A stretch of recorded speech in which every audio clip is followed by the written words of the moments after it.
ஆண்டவராக இயேசுவின் நாமத்தில் தொலைக்காட்சி நேயர்களுக்கு அன்பின் வாழ்த்துக்கள். திரும்ப ஒரு முறையாக உங்களோடு கூட கர்த்தருடைய வார்த்தையை பேச ஆண்டவர் பாராட்டின தயவுக்காக, இரக்கங்களுக்காக, சுகம்பலனுக்காக நன்றி. கடந்த நாட்களிலே 10 நாட்கள் தாய்லாந்திலும் தாய்லாந்து பகுதி இருக்கிற பர்மாவிலும் கர்த்தருடைய ஊழியத்தை செய்ய, ஊழியர்களுக்கு போதிக்க ஆண்டவர் இரக்கம் செய்தார். அந்த பர்மிய மக்கள் ஊழியர்கள் மிகுந்த வாஞ்சையோடும் மிகுந்த தாகத்தோடும் கர்த்தருடைய வார்த்தையை கேட்டார்கள். நம்முடைய தேசத்துல ஆண்டுடைய வார்த்தையை பேசுகிற மிகப்பெரிய தேவமனில் இருக்கிறார்கள். ஆனால் அந்த தேசங்களிலே மிக குறைவான மக்களே, தாய்லாந்துல 1% குறைவான கிறிஸ்தவர்கள் இருக்கிறார்கள். அதே பர்மாவிலே அதிலும் மிக குறைவானவர்கள். அதிகமான இராணுவ ஆட்சி இருந்தாலும் மக்கள் கர்த்தரை நேசிக்கிறார்கள், கர்த்தரை ஆராதிக்கிறார்கள், ஊழிய தரிசனத்தோடு வாழ்கிறார்கள். இது 2வது முறையாக நான் பர்மாவுக்கு போகிற ஒரு வாய்ப்பை பெற்றேன். தாய்லாந்திற்கு பலமுறை போகிற ஒரு கிருபையை தேவன் தந்தார். அதிகமாக ஊழியர்களுக்கு கர்த்தருடைய வார்த்தையை பேச, ஊழியம் செய்கிறவர்களை ஊக்குவிக்க ஆண்டவர் கிருபை தந்தார். வசனத்தை பேசவும், அவர்களுக்கு சிறிய சிறிய உதவிகளை செய்வோம். அந்த பர்மா ஊழியர்கள் மிக ஏழ்மையானவர்கள், பின்தங்கினவர்கள். அவர்கள் வசிக்கிற வீடு எல்லாமே மூங்கில் வீடு. தண்ணீருக்கு பல மைல் தூரம் போகிறார்கள். ஆண்களும் பெண்களும் தண்ணீர் சுமந்து வருகிறார்கள் பல மைல் தூரம். எங்கு பார்த்தாலும் மணல் சாலைகள் தான். ஆனாலும் அதிலேயும் ஆண்டவரை நேசிக்கிற, ஆண்டவரை ஆராதிக்கிற, ஆண்டவரை உண்மையாய் பின்பற்றுகிற பல மனிதர்கள் இருக்கிறார்கள். இதுதான் தேவனுடைய கிருபை. நாம் நினைக்கிறோம், அன்பானவர்களே, ஏழ்மையிலும் வறுமையிலும் இல்லாமையிலும் ஆண்டவரை பின்பற்றுகிற மக்கள் கோடி கோடி கோடி உண்டு. ஆண்டவர் நமக்கு தேசத்துல கொடுத்திருக்கிற சுதந்திரம், கொடுத்திருக்கிற வாய்ப்பு, கொடுத்திருக்கிற வசதி, கொடுத்திருக்கிற இப்படிப்பட்டதான நவீன சாதனங்கள், இன்றைக்கு இருக்கிற நம்ம தேசத்துல கத்தரிப்பு இருக்கிற திரளான எண்ணற்ற தேவ ஊழியர்கள், இவர்களுக்காக நன்றி சொல்லுவோம். பக்தன் பாடுவது போல அலையலையாய் ஊழியர்கள் எழும்பிட துதியுங்கள். தேவனுடைய அந்த வார்த்தை, எம்எல் ஜெபசிங் ஐயாவுடைய இந்த தரிசனம், அலையலையாய் ஊழியர்கள் எழும்பிட துதியுங்கள். தேவன் அந்த வாஞ்சையை கர்த்தர் நிறைவேற்றுகிறார். ஒரு தேவமனிதனுடைய தாகம், ஒரு தேவனுடைய மனிதனுடைய விருப்பம், ஒரு தேவமனுடைய அந்த எண்ணங்களை நிறைவேற்றுகிற கர்த்தர் அவர். அவர்கள் மறித்தாலும் அவருடைய வார்த்தைகள் மறிப்பதில்லை. அதே போல அவர் சொன்ன ஒரு வார்த்தை, பரலோகத்தை இந்தியர்கள் நிரப்புவார்கள். உலகத்தின் பல தேசங்களிலே ஆண்டுடைய வார்த்தையை பேசுகிற ஒரு கிருபையை நான் பெற்றேன். அந்த எண்ணிக்கையை நான் சொல்ல விரும்பவில்லை. ஆனால் இந்தியாவில் இருக்கிற ஒரு எழுப்புதல், இந்தியாவில் இருக்கிற இந்த ஜெப ஆவி, இந்தியாவில் இருக்கிற அந்த உன்னதமான தேவ மனிதர்கள், வார்த்தையை ஆழமாய் பேசக்கூடிய மகா பெரிய தேவ மனிதர்கள், பல இன்டர்நேஷனல் கான்பரன்ஸ்ல பங்கு பெறுகிற ஒரு வாய்ப்பை தேவன் தந்தார். சர்வதேச ஊழியர் கருத்தரங்கு. ஆனால் வசனம் பேசுகிற மக்கள் மிக குறைவு. பிரேசில் தேசத்துல ஒரு 30,000 பேருக்கு அவனுடைய வார்த்தையை பேச தேவன் வாசலை திறந்தார். நான் சொல்ல வந்த கருத்து, நம்முடைய தேசத்திற்காக நன்றி சொல்லுவோம், தேசத்தின் ஊழியர்களுக்காக நன்றி சொல்லுவோம், கர்த்தருடைய வார்த்தையை பகுத்து போதிக்கிற தேவ ஊழியர்களுக்காக நன்றி சொல்லுவோம். இன்னும் என்னுடைய ஜெபம், என்னுடைய பாரம், அநேக இந்திய தேசத்துல அலையலையாய் வார்த்தையை பேசுகிற ஊழியர்கள், அவர்கள் பிரபலமா இருக்க மாட்டார்கள். ஆனால் வார்த்தையை போதிக்கிற, வார்த்தையை பேசுகிற ஊழியர்களுக்காக நன்றி. ஒருவேளை அநேகர் நீங்கள் இருக்கலாம், நீங்களும் கூட வார்த்தை பேசுகிற ஊழியா இருக்கலாம், பிரபலமா இல்லாம இருக்கலாம், பரவாயில்லை, பிரபலம் தேவையில்லை. இங்கே அறியப்படவர்களா இருப்போம், அங்கே அறியப்பட்டவர்களா இருப்போம். பலமுறை நான் யோசித்திருக்கிறேன். வசனம் பேசுகிற மக்களை உலகம் கனம் பண்ணுவதில்லை, வசனம் பேசுகிற மக்களுக்கு மதிப்பு இல்லை. ஆனாலும் அன்பானுடைய பரலோகத்துல வசனம் தான் பேசும். எனவே வார்த்தையை பேசுகிற அன்பு ஊழியர்களே, கோவான், இந்த வசனத்திலே தொடர்ந்து பேசுங்கள். உங்களுடைய அழைப்பையோ உங்கள் தெரிந்து கொள்வதையோ ஒரு நாளும் நீங்கள் மாற்றிக்கொள்ள வேண்டாம். கோவான். பல நேரங்களிலே சலிப்பு உண்டாகும், ஒரு விரக்தி உண்டாகும், உண்மைதான். ஆனாலும் எதை நீங்கள் செய்கிறோ அதை தொடர்ந்து செய்யுங்கள். ஆண்டவர் உங்களோடு கூட இருந்து உங்களுடைய ஊழியத்தை நிறைவேற்றுவார். பவுல் சொன்னது போல பெற்ற ஊழியத்தை நிறைவேற்ற விரும்புகிறேன். எல்லாருக்கும் ஒரே ஊழியம் அல்ல, ஒவ்வொருக்கும் வித்தியாசமான ஊழியம். பெற்ற ஊழியத்தை what the Lord has entrusted, உங்களுக்கு எதை தேவன் தந்தாரோ அதை செய்யுங்கள். அடுத்தவர்களை பற்றி கவலை வேண்டாம், அடுத்தவர்களை பற்றி விமர்சனங்கள் வேண்டாம், அடுத்தவர்களை பற்றி உங்களுக்கு அக்கறை வேண்டாம். அவர்கள் பணியை செய்கிறார்கள், நான் என் பணியை செய்கிறேன். பிரச்சனை என்னவென்றால் நான் அவராக இல்லையே. இல்லை, கிறிஸ்தவ வாழ்க்கையில ஒரு திருப்தி தேவை. அதாவது அழைப்பிலே ஒரு திருப்தி, தேவன் தந்த வாய்ப்பிலே திருப்தி, தேவன் தந்த உபகரணங்களிலே திருப்தி. இல்லாத ஒன்றுக்காக இயங்க வேண்டாம், இருக்கிற ஒன்றுக்காக நன்றி சொல்லுவோம். சென்னையில பிரம்மாண்டமான சபைகள் எல்லாம் கட்டப்படுகிறது. ஆண்டவருக்கு நன்றி. பிரம்மாண்டமான, பிரமிக்கத்தக்க, ஆச்சரியமான கட்டிடங்களை கற்றுக் கொடுத்திருக்கிறார். நன்றி.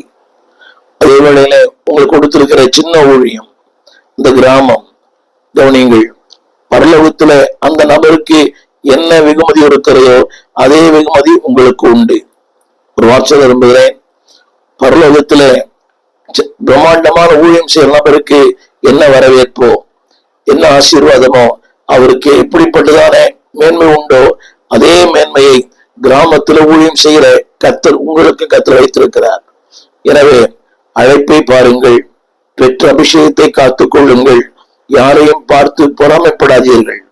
கர்த்தரையே பாருங்கள், அதே கர்த்தர் உங்களையும் நடத்துவார், உங்களையும் பயன்படுத்துவார். இந்த நாளின் செய்தி அப்போஸ்தலர்களுடைய புஸ்தகம் 16ஆம் அதிகாரம். இந்த செய்தியினுடைய தலைப்பு என்னவென்றால், நம்மை நடத்தும் ஆவியானவர். பல இடங்களில் ஆவியானவர் நடத்துகிற விதங்கள் நமக்கு புரியவில்லை. இது ஆவியானவர் தானே துன்பத்தின் பாதையில், கண்ணீரின் பாதையில், வாழ்க்கையில மன அழுத்தத்தின் பாதையிலே இதை இந்த விசுவாசம் போது ஏற்றுக்கொள்ளாது. God allows that. தேவன் அனுமதிக்கிறார். அதை குறித்த ஒரு செய்தியைத்தான் நான் பகிர்ந்து கொள்ள முடியும் நம்புகிறேன். கருத்தாய் கேளுங்கள். ஒரு பெரிய வசனம், அப்போஸ்தலர்களுடைய புஸ்தகம் 16ஆம் அதிகாரம் 4ஆம் வசனத்திலிருந்து, அவர்கள் பட்டணங்கள் மேல் போகையில் எருசலேமுக்கும் அப்போஸ்தலராலும் மூப்பராலும் விதிக்கப்பட்ட சட்டங்களை கை கொள்ளும்படி அவர்களுக்கு ஒப்புவித்தார்கள். கவனியுங்கள், அப்போஸ்தலராலும் மூப்பராலும் விதிக்கப்பட்ட சட்டங்களை கை கொள்ளும்படி அவர்களுக்கு ஒப்புவித்தார்கள். இன்றைய திருச்சபையில இந்த சத்தியத்தை ஏற்றுக்கொள்கிற மக்கள் மிக குறைவு. தசமபாகம், புரிந்து வாழும் வாழ்க்கை, பரிசுத்தம் மக்கள் ஏற்றுக்கொள்வதில்லை. இப்படித்தான் இருக்க வேண்டும். இந்த வார்த்தை சொல்லுகிறேன், அப்போஸ்தலராலும் மூப்பராலும் விதிக்கப்பட்ட சட்டங்கள். இன்னைக்கு அநேக சொல்கிற குற்றச்சாட்டு கவனியுங்கள். இந்த பிரம்மாண்டமான சபைகளுக்கு போவதற்கு என்ன காரணம் என்றால், அங்கே சட்டங்கள் இல்லை, அங்கே விதிகள் இல்லை, அங்கே கட்டுப்பாடு இல்லை. எப்படி வேண்டுமானாலும் வரலாம், யார் வேண்டுமானாலும் வரலாம், நீங்கள் எப்படி எந்த கோலத்திலும் வரலாம். எனவே எங்கே சட்டத்திட்டங்கள் இருக்கிறதோ அங்கே மக்கள் இருக்க மாட்டார்கள். நன்றாக கவனித்து பாருங்கள். இந்த வசனத்தை படிக்கிறேன். விதிக்கப்பட்ட சட்டங்கள். இது யார் விதிப்பது என்று சொன்னால் கவனிங்கள், அப்போஸ்தலர்கள், மூப்பர்கள். இன்றைக்கு ஜனம் என்ன சொல்றாங்கன்னா, இவர் என்ன ரொம்ப சட்டத்திட்டம் போடுறாரு, அப்படி வரக்கூடாது, இப்படி வரக்கூடாது, இப்படி வரக்கூடாது. இன்னைக்கு நவீன உபதேசங்கள் ஏற்றுக்கொள்ள வேண்டும், ஜனங்களை பாவையை ஏற்றுக்கொள்ள வேண்டும், ஏழைகளை ஏற்றுக்கொள்ள வேண்டும். அது மாற்று கருத்தே இல்லை. ஆனால் அதே வேளையில there are some rules and regulations. இன்னைக்கு பிரச்சனை பண்றவங்களா கேட்கிறாங்க, அவர் வந்து அவர் பார்த்து உட்காருவீங்களா, இவர் வந்து அவர் பார்த்து உட்காருவீங்களா? அது உட்கார வேண்டும். அதே வேளையில there are some rules and regulations. Church சபையில சில விதிகள் உண்டு, இப்படித்தான வர வேண்டும். இன்னைக்கு திருச்சபையில பாருங்களேன், ஆண்கள் காதணிகள் இந்த கம்மல் போட்டு, பெண்கள் தலையை விரித்து ஒரே மேக்கப்போட தான் வர்றாங்க. அது தேவையா என்பது மிகப்பெரிய கேள்விக்குறி. அது மாத்திரமல்ல, அவள் அணிந்திருக்கிற அந்த ஷர்ட்ல இருக்கிற வாசகங்கள் எல்லாமே, அந்த அந்த படங்கள் எல்லாமே அருவருக்கத்தக்க படங்கள். டிஷர்ட் போட்டு, ஒரு டிஷர்ட் போட்டு, அன்பானவர்களே, நீங்க ஒரு சிஎம் வெயிட் பண்ணுவீங்களா? ஒரு ராஜாவை வெயிட் பண்ணுகிறோம், பரலோகத்தினுடைய தேவனமை பண்றோம் ஒரு ரெவரன்ஸ். நீங்கள் இந்த இஸ்லாமியர்களை பாருங்கள், வட இந்தியர்களை, மார்வாடி ஜனங்களை பாருங்கள், அவருடைய எவ்வளவு பெரிய செல்வந்தர்கள். ஒரு ஆலயத்துக்கு போகும்போது ஒரு வேட்டி, ஒரு துண்டு, ஈவன் அவர்கள் பாதரட்சிகள் அணிவதில்லை. அவருடைய சட்ட திட்டங்கள். அதே போல இஸ்லாமியர்கள் இவ்வளவு பெரிய செல்வங்கள் இருக்கிறார்கள், ஆனால் அந்த அந்த தொழுகைக்கு போகும்போது அவருடைய உடைய வித்தியாசம். என் அன்பு தேவ பிள்ளைகளே, அதனுடைய விளைவு என்ன? அதனாலே இந்த வார்த்தை படிக்கிறேன், அப்போஸ்தலர் 16ஆம் அதிகாரம் 5. அதனாலே, எதனாலே? To accept the rules. அதனாலே அடுத்த வார்த்தை, சபைகள் விசுவாசத்தில் ஸ்திரப்பட்டது நாளுக்கு நாள் பெருகினது. நான் சொல்ல சபைன்னு சொல்லுவோம், கட்டடங்கள் அல்ல, மக்கள். கடினம்தான், கடினம்தான். பல காரியங்கள் நமக்கு அப்படி ஊறி போனது. திரைப்படம், சீரியல், பழக்க வழக்கங்கள், லஞ்சம் வாங்குவது, பொய் பேசுவது, தவறான உறவுகள், இதெல்லாம் நமக்குள்ள அப்படி ஊறி போனது.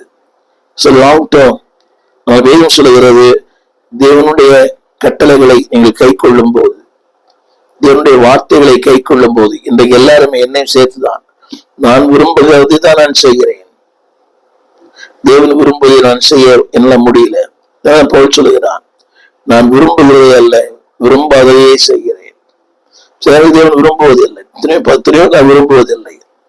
கணவனுக்கு கீழ்ப்படிய வேண்டும், நிறைய பெண்களை கீழ்ப்படிவதே இல்லை. மனைவிக்கு உண்மையா இருக்க வேண்டும், நிறைய கணவன் உண்மையா இல்லை. அன்பு கூற வேண்டும், அன்பு கூறுவதில்லை, வேலைக்காரியை போல. என் அன்பு தேவ பிள்ளைகளை, என்றைக்கு கர்த்தருடைய வார்த்தைக்கு நீங்கள் கை கொள்ளுகிறீர்களோ, அடுத்து கீழ்ப்படுகிறீர்களோ, உங்களுடைய வாழ்க்கையில ஒரு பெரிய ஸ்திரத்தன்மை உண்டாகும். இன்னைக்கு பாருங்களேன், ஒரு காலத்தில் நன்றாக ஊழியம் செய்தவர்கள், தேவனுக்கென்று பிரகாசித்தவர்கள் இன்னைக்கு ஊழியத்திலே இல்லை. ஏனென்றால் அவர்கள் அந்த சபைக்குள் ஒழுங்காக இருக்க முடியவில்லை. ஒரு குறிப்பு சொல்ல விரும்புகிறேன், இன்றைய சுவிசேஷர்கள் சபைக்குள் அடங்கி இருப்பதில்லை. நீங்கள் ஏற்றுக்கொள்ள மாட்டீர்கள், சுவிசேஷங்களை ஏற்றுக்கொள்ள மாட்டார்கள்.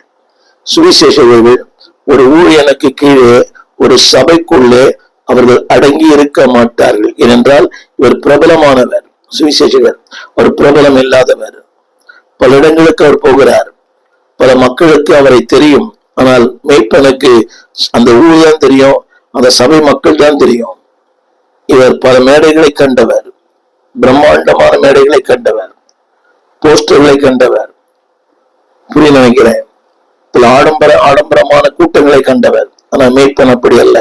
அதே சபை, அதே மக்கள், அதே ஜனங்கள், அதே கிராமம். ஆனாலும் திரும்ப சொல்லுகிறேன், நீங்கள் அன்பானவர்களே, எந்த சபைக்கு போகிறீர்களோ, you may be well known evangelist, doesn't matter.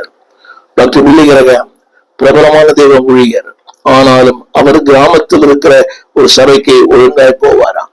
எனவேதான் வசனம் சொல்கிறது, அவர்களை தேவன் ஸ்திரப்படுத்தினார்.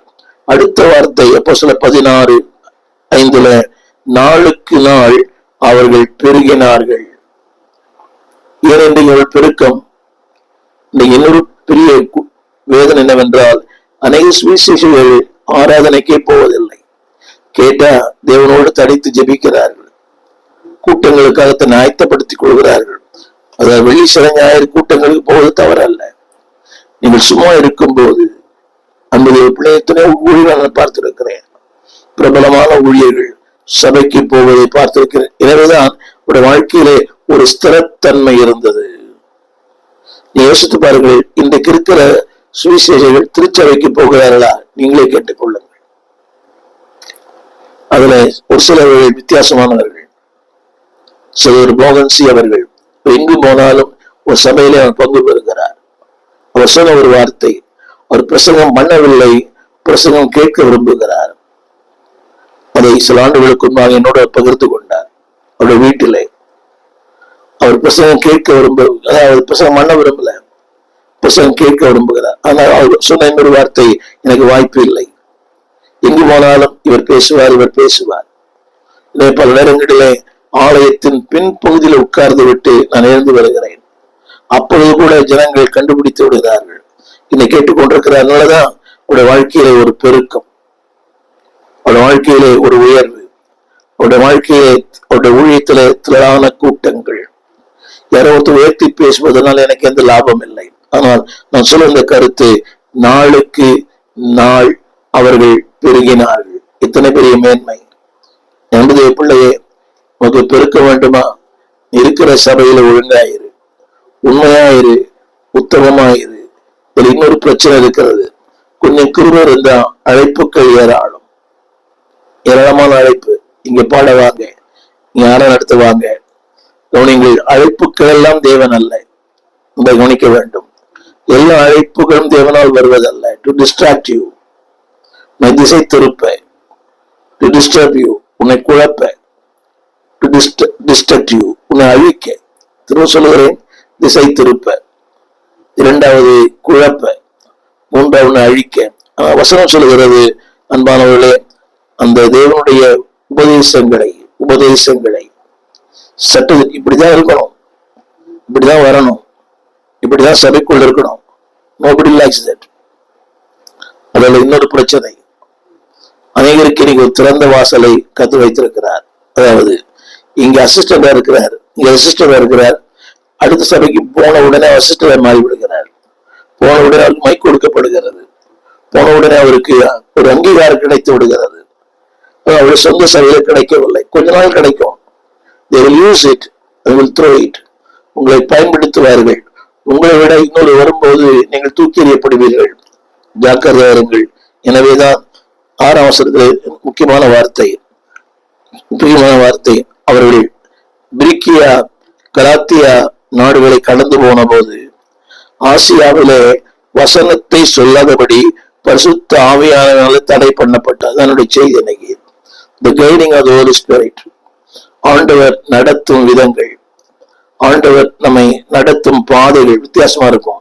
இந்த வார்த்தை படிக்கிறேன், அவர்கள் வசனத்தை சொல்லாதபடி. இது எப்படி இது ஏற்றுக்கொள்ளப்படுமா? வசனத்தை சொல்லாதபடி பரிசுத்த ஆவியினாலே தடை பண்ணப்பட்டார்கள். நம்ம என்ன சொல்லுவோம்? இது பிசாசு, எனக்கு வசனம் பேசக்கூடாதுன்றாரு. சில நேரங்களில் when God says something, there will be some reason. ஆண்டவர் ஒன்றை சொல்லும் போது அதுல சில கருத்துக்கள் இருக்கும், சில முக்கியமான காரணங்கள் இருக்கும். தேவன் காரணமின்றி எதையும் செய்ய மாட்டார். பல நேரங்களிலே நினைத்தது ஒன்று, நடப்பது ஒன்று. அதுதான் தேவ சித்தம். 1000 கற்பனைகள், மனைவி இப்படி இருக்க வேண்டும், கணவன் இப்படி இருக்க வேண்டும், அப்படி இருக்க வேண்டும், அது அமைவதில்லை. அப்படி யாருக்கு அமைவதில்லை. நன்றை கவனிக்க வேண்டும். அது அமையாவிட்டாலும் தேவன் அந்த வழியிலும் நடத்துவார். அந்த வார்த்தை சொல்லுகிறேன். ஆனால் அடுத்த வார்த்தை 7ஆம் வசனத்துல, அவர்கள் ஆவியானவரோ அவர்களை போக ஒட்டாதிருந்தார். நிச்சயத்தை பலமுறை சொல்லியிருப்பேன். தடைகள், வாய்ப்புகள் எல்லாம் தேவன் அல்ல, தடைகள் எல்லாம் பிசாசு அல்ல. முடிந்தால் எழுதி கொள்ளுங்கள். வாய்ப்புகள் எல்லாம் தேவன் அல்ல, தடைகள் எல்லாம் பிசாசு அல்ல. இன்னொன்று இங்கே பதிவு செய்ய விரும்புகிறேன். ஒவ்வொரு வாய்ப்புகளிலும் ஒரு பிரச்சனை இருக்கும், ஒவ்வொரு பிரச்சனையிலும் ஒரு வாய்ப்பு இருக்கும். திரும்ப சொல்லுகிறேன், in every opportunity there is a problem, and every problem there is an opportunity. ஒவ்வொரு வாய்ப்புகள் மத்தியிலும் ஒரு பிரச்சனை இருக்கும், ஒவ்வொரு பிரச்சனை ஒரு வாய்ப்பு இருக்கும். நீங்கள் வாய்ப்புகளையே நீங்கள் பார்த்தால் அதுல கட்டாய ஒரு பிரச்சனை இருக்கும். உங்களோடு பேசுகிறேனே, எவ்வளவு பிரச்சனை, எவ்வளவு பிரச்சனை. தாய்லாந்திலிருந்து வந்தேன். அதிக பல விதமான சுவீனங்கள், பலவீனங்கள் உடலிலே. ஆனால் இந்த காலையிலே உங்களோடு நான் பேசுகிறேன். பிரச்சனைகள் தான், ஆனால் உங்களோடு பேசுவது எனக்கு பெரிய வாய்ப்பு. உங்களை இந்த வார்த்தையின் மூலமாய் தேவனுடைய ஊழியத்தை செய்வது எனக்கு பெரிய வாய்ப்பு. பலவீனங்கள் உண்டு, சுகவீனங்கள் உண்டு. ஆனாலும் சுகவீனங்கள் மத்தியிலும் பலவீனங்களுக்கு மத்தியிலும் கர்த்தருடைய வார்த்தை, நான் சொல்லுவது வார்த்தை. அடுத்த ஒரு வசனம், 9ஆம் வசனம், அப்போஸ்தலர் 16:9. அங்கே ராத்திரியிலே பவுலுக்கு ஒரு தரிசனம் உண்டாயிற்று. கவனிங்கள், இது முக்கியம். என்னுடைய சுயசித்தம் முக்கியமா, தேவ நோக்கம் முக்கியமா? அங்கே அவருக்கு ஒரு தரிசனம் உண்டாயிற்று. அது என்னவென்றால் மக்கதோனியா தேசத்தான் ஒருவன் வந்து நின்று, நீர் மக்கதோனியாவுக்கு வந்து எங்களுக்கு உதவி செய்ய வேண்டும் என்று தன்னை வேண்டிக் கொண்டதாக இருந்தது. அடுத்த வார்த்தை 11ஆம் வசனம். அங்கே சில நாள் தங்கி இருந்தோம். அங்கே பிலிப்பை சந்தித்தார்கள். அங்கதான் ஒரு பெரிய அற்புதம் நடந்தது. ரத்தாம்பரம் இருக்கிற லீதியாலை தேவன் சந்தித்தார். அவளும் 6:15 அவளும் அவள் வீட்டாரும் ஞானஸ்தானம் பெற்றார்கள். அடுத்த வார்த்தை எழுதப்பட்டிருக்கிறது, அவர்கள் வீட்டிலே தங்கியிருங்கள் என்று எங்களை வருந்தி கேட்டுக்கொண்டார்கள். இங்கே குறி சொல்கிற ஒரு ஆவியை பிடித்த ஒருவன் அங்கே தொடப்பட்டான். சில நேரங்களிலே when God guides, we don't understand the plan of God. சோர்வுதான், அது இலக்கரிப்புத்தான். என்னை கேட்டுக்கொண்டு எப்படி ஒருவேளை வாழ்க்கையில திருமணம் தடைபட்டிருக்கலாம், ஆனால் தேவன் நோக்க வைத்திருக்கிறார். ஏதோ ஒரு தடை இருக்கிறது, ஒரு உயர்விலை தடை, பல தடைகள் இருக்கிறது. இத்தனை ஆண்டுகளை நான் பார்த்திருக்கிறேன், ஏறக்குறைய 55 ஆண்டுகள் அதை பார்த்திருக்கிறேன். வாட் ஐ வாண்ட், எனக்கு என்ன தேவை அது கிடைப்பதில்லை.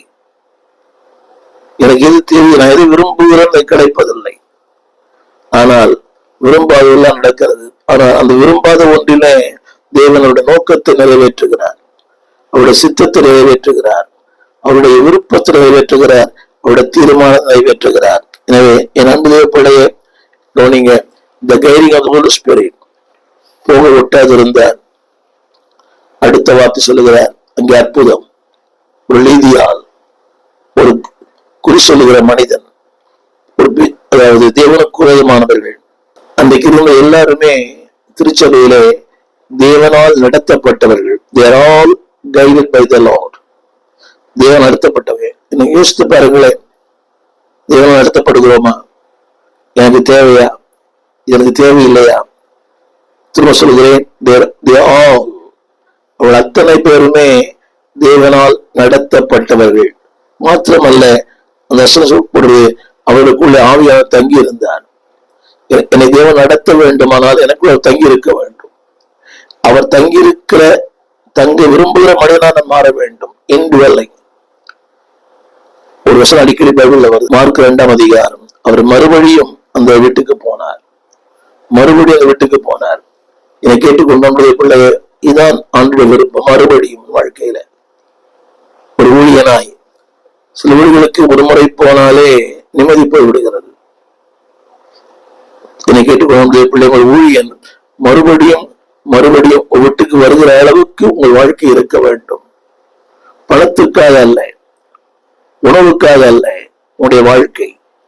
It should be attracted by the pastor, attracted by the Lord. தேவனால் உங்களுடைய வாழ்க்கை வசீகரிக்கப்பட வேண்டும், கவர்ச்சிக்கப்பட வேண்டும். அவர்களுக்குள்ளே ஆவியானவர் தங்கியிருந்தார். அவருடைய ஆளுகைக்கு முற்றிலும் அவர் கீழ்ப்படிந்திருந்தார். வாழ்க்கையின் எல்லா பகுதிகளும், in all areas of life. நான் ஒரு சில இடத்துல கீழ்ப்படுகிறோம்,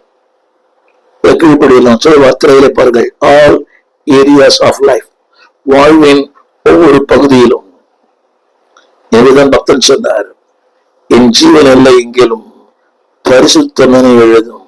என் ஜீவன் எல்லை எங்கிலும், என் அந்தரங்க வாழ்க்கையிலே பரிசுத்தம், அரங்க வாழ்க்கையிலே பரிசுத்தம், மேடையிலே பரிசுத்தம், என் கொடுக்கல் வாங்கலிலே பரிசுத்தம், என் உறவுகளிலே பரிசுத்தம். இன்றைக்கு ஏமாற்றுகிற மக்கள் தான் ஏராளம். சொந்த சகோதரனை ஏமாற்றுகிற ஊழியர்கள், சொந்த குடும்பத்தை ஏமாற்றுகிற ஊழியர்கள் நிறைய பேர். வாங்கின கடனை திருப்பி செலுத்துவதில்லை. அனைவருடைய குற்றச்சாட்டு இதுதான். இந்த தொலைக்காட்சி நடத்துகிற பலர் சொல்லுகிற வார்த்தை, ஐயா இந்த ஊழியனுக்கு இவ்வளவு பணம் தர வேண்டும், இந்த ஊழியனுக்கு இவ்வளவு பணம் தர வேண்டும். யோசித்து பாருங்கள், அவர் சொல்வது வார்த்தை, ஊழியர் தந்து விடுவார். எனவேதான் நான் அதில் இறங்கினேன். என் அன்பு பிள்ளையே, if you are not controlled by the Holy Spirit, நான் சொல்லுவது இந்த வார்த்தை, உன் வாழ்வில் எங்கும் ஆவியானவர் நடத்தப்படும்படி நாளிலே ஒரு 3 குறிப்புகளை நான் சொல்ல விரும்புகிறேன். முதலாவது, the contest of the spirit. விளக்கத்தை பின்னால சொல்லுகிறேன். இரண்டாவது control by the spirit. மூன்றாவது the condition of the spirit. இன்னொரு முறை சொல்லுகிறேன். the context. கவனிங்கள். ஆவியானவர் நடத்தும் விதங்கள் எப்படி நடத்துகிறது, கான்டெக்ஸ்ட். இரண்டாவது the control, அவர் ஆளுகை செய்யும் விதங்கள். மூன்றாவது ஆவியானவர் கொடுக்கிற நிபந்தனைகள், கண்டிஷன். the context, எங்கே, எப்படி.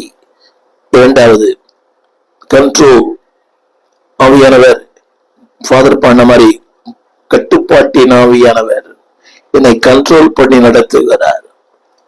Controlling by the spirit. சின்ன கேள்வி, ஆவியானவரால் நடத்தப்படுகிறோமா? Control by the spirit.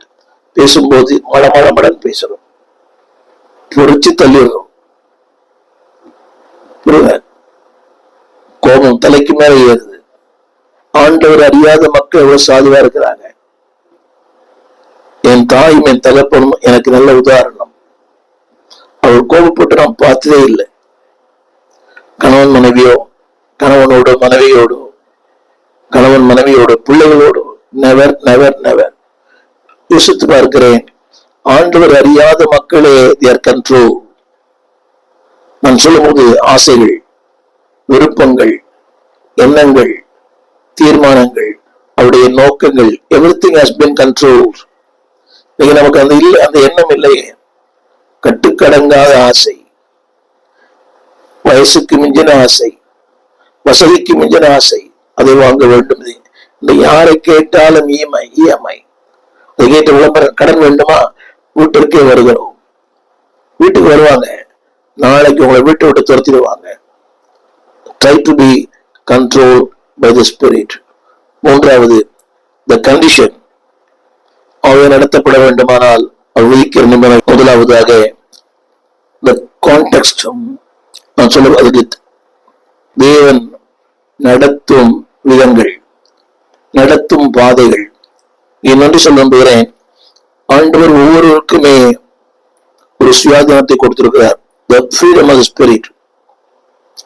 ஒவ்வொருக்கும் சுயாதீனம். ஆனால் அந்த சுயாதீனத்தை துக்குணத்திற்கு அல்ல, நற்குணத்திற்கே பயன்படுத்துவோம். வாசிக்கிறேன், கேளுங்கள். ரோமர் 8:14. மேலும் எவர்கள் தேவனுடைய ஆவியில் நடத்தப்படுகிறார்களோ அவர்கள் தேவனுடைய புத்திரராய் இருக்கிறார்கள். இதெல்லாம் கவனிக்க வேண்டும். அப்ப ஆவியோட விருப்பமே நீ அவரால் நடத்தப்பட வேண்டும். கவனிங்க, யாரை நடத்துகிறார்? the context. எல்லாரையும் அல்ல, எல்லாரையும் அல்ல. நீங்க சொல்லுவாங்க, எனக்கு பேசலையே, எனக்கு தெரியலையே, என்னவர். கவனிங்க, எல்லாரும் நடத்துவதில்லை. தேவனுடைய, அதாவது எவர்கள் தேவனுடைய ஆவியினால், அப்படியானால் எவர்கள் தேவனுடைய பிள்ளைகளா இருக்கிறார்களோ அவர்கள் நடத்துவார். அடுத்த ஒரு குறிப்பு, அந்த வசனம், அவர்கள் தேவனுடைய புத்திரரா இருக்கிறார்கள். இதை மாற்றி சொல்ல விரும்புகிறேன். எவர்கள் தேவனுடைய புத்திரரா இருக்கிறார்களோ அவர்களை கர்த்தர் நடத்துவார். நிறைய பேர் தேவன் நடத்துவதை அறிய முடியவில்லை. காரணம், தேவனுடைய பிள்ளையோடு இல்லை. நேற்று இருந்தார்கள், ஆனால் இது நிகழ்காலத்துடன் இல்லை. இன்றைக்கு இருக்கிறார்களா? ஒரு கேள்வி. தேவன் சொல்கிறார், அவர்கள் மட்டுமே, எவர்கள் நடத்தப்படுகிறார்களோ அவர்தான் தேவனுடைய புத்திரர். எங்கள் விலாசம்: போதகர் ஸ்டீபன் தேவகுமார், திறந்த வாசல் சபை, நம்பர் 65, பரமானந்த தெரு, 7 கிணறு, சென்னை 600001. தொடர்புக்கு 9841839287. மேலும் 04443183330. எங்கள் மின்னஞ்சல் stephenopendor@gmail.com. எங்கள் தேவ செய்திகளை யூடியூப் சேனலில் பார்த்து பயனடையுங்கள். தேவன் உங்களை ஆசீர்வதிப்பாராக.